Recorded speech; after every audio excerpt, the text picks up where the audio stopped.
ഇടുക്കിയിലൊരു famous വെള്ളച്ചാട്ടം Cheeyappara. Cheeyappara water കൊണ്ടുവന്നിട്ടുണ്ടായിരുന്നു. Munnar സഞ്ചാരികളൊക്കെ വരുമ്പോൾ നമ്മുടെ കോതമംഗലത്തു നിന്ന് വരുമ്പോൾ നേരുമംഗലം കടന്ന് നമ്മുടെ ചീയപ്പാറ വഴിയാണ് മൂന്നാർ പോകുന്നത്. ഇത് എല്ലാവരും കണ്ടുപോകുന്നൊരു വെള്ളച്ചാട്ടമാണ്. വളരെ ഫേമസാണിത് ചീയപ്പാറ വാട്ടർ. എല്ലാവരും കാണുക. അപ്പോൾ നേരുമംഗലം പാലം കണ്ടുപിടിപ്പുറത്തിൽ ഉൾപ്പെടുത്തിയിട്ടുണ്ട്. പഴയ കാലത്തൊരു പാലമാണ്, ഒരാർച്ച് പാലം. അതിൽ ഉൾപ്പെടുത്തിയിട്ടുണ്ട്. എല്ലാവരും കാണുക. ഈ ചാനലൊക്കെ ആദ്യമായിട്ട് നമ്മൾ സബ്സ്ക്രൈബ് ചെയ്യുക, ലൈക്ക് ചെയ്യുക. ഈ വെള്ളത്തിൻ്റെ ഇരപ്പ് കാരണം പറയുന്നത് കേൾക്കാൻ പറ്റും തോന്നില്ല. നല്ല ഇരപ്പാണ് വെള്ളത്തിൻ്റെ, നല്ല ചാട്ടമാണ്. നമ്മൾ വീഡിയോ കാണുന്നതെന്നല്ല, നേരി കണ്ടുപോകുന്ന ഒരു നല്ല രീതിയിലുള്ളൊരു വെള്ളച്ചാട്ടമാണ്. നല്ല ഹൈറ്റിൽ നിന്നാണ് പോകുന്നത്, തട്ടായിട്ടാണ് പോകുന്നത്. കാണാൻ നല്ല രസമാണിത്. ഇതിപ്പോൾ ഞാൻ വെള്ളച്ചാട്ടം കണ്ടിട്ട് നേരിമത്തേക്ക് പോകുന്നുണ്ടോ. ഇത് റിവേഴ്സാണ് വീഡിയോ എടുത്തിരിക്കുന്നത്. താഴേക്കാണ് നിങ്ങൾ വരുമ്പോൾ പാലം കഴിഞ്ഞ് തിരിച്ച് ഇവിടാണ് വരുന്നത്.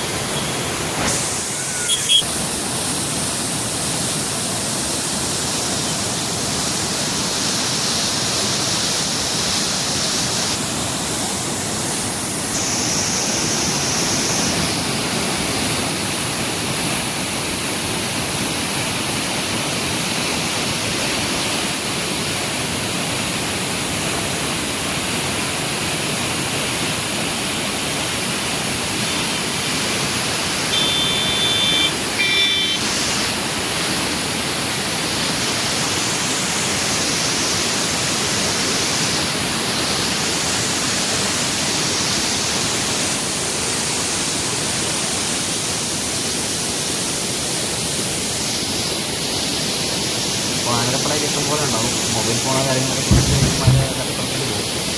അത് നമ്മൾ നോക്കണം. വണ്ടി കൊണ്ടിട്ട് വണ്ടിക്ക് എല്ലാം കയറാൻ സാധ്യതയുണ്ട്. അപ്പോൾ വണ്ടിയൊക്കെ ലോക്ക് ചെയ്തോ വന്നു കഴിയുമ്പോൾ.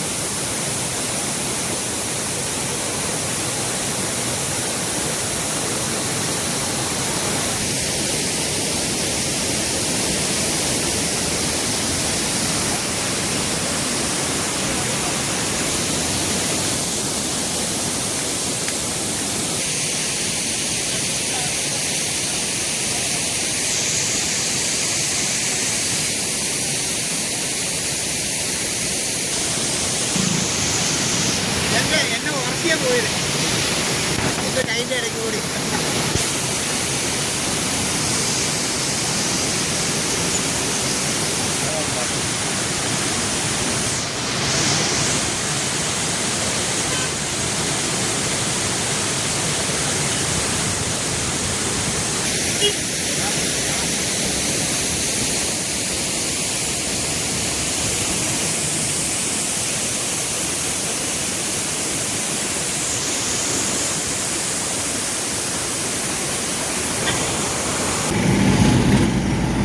തിരുവനന്തപുരം ഒരു 10-30 കിലോമീറ്ററോളം ഉണ്ട്. അതിനകത്തൊരു 10-15 കിലോമീറ്റർ അടുത്ത് മരമുണ്ട്. ആ മരത്തിലൂടെയാണ് യാത്ര ചെയ്തുകൊണ്ടിരിക്കുന്നത്. വനം എന്ന് പറയാൻ ജനവാസം കുറവാണ്. കാട്ടുമൃഗങ്ങൾ ഇറങ്ങുന്ന വഴിയാണ്. വാനര ശല്യമൊക്കെ നല്ല രീതിയിലുണ്ട്. പിന്നെ വണ്ടിയൊക്കെ നിർത്തുന്നത് സൂക്ഷിക്കുക.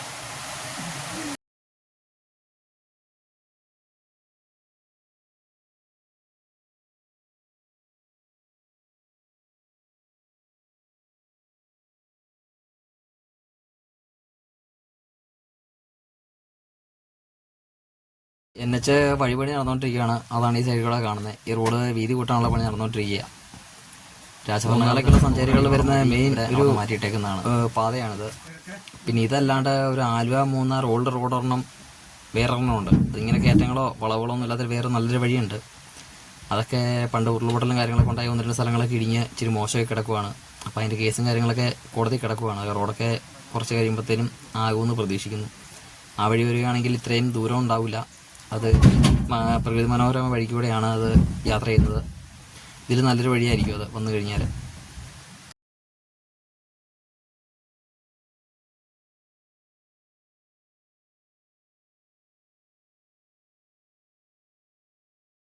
പഴയ പാലമാണെങ്കിലും ഇതുവരെയും കംപ്ലൈൻറ്റ് കാര്യങ്ങളൊന്നുമില്ല. ഡെയിലി ആയിരക്കണക്കിന് വണ്ടികൾ അങ്ങോട്ട് കയറി ഇറങ്ങി ഓടിക്കൊണ്ടിരിക്കുന്നതാണ്.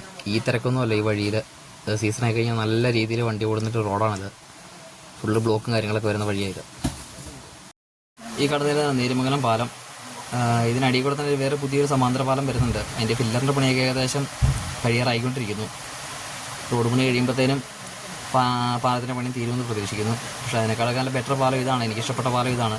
കാണാൻ അതിമനോഹരമാണ്.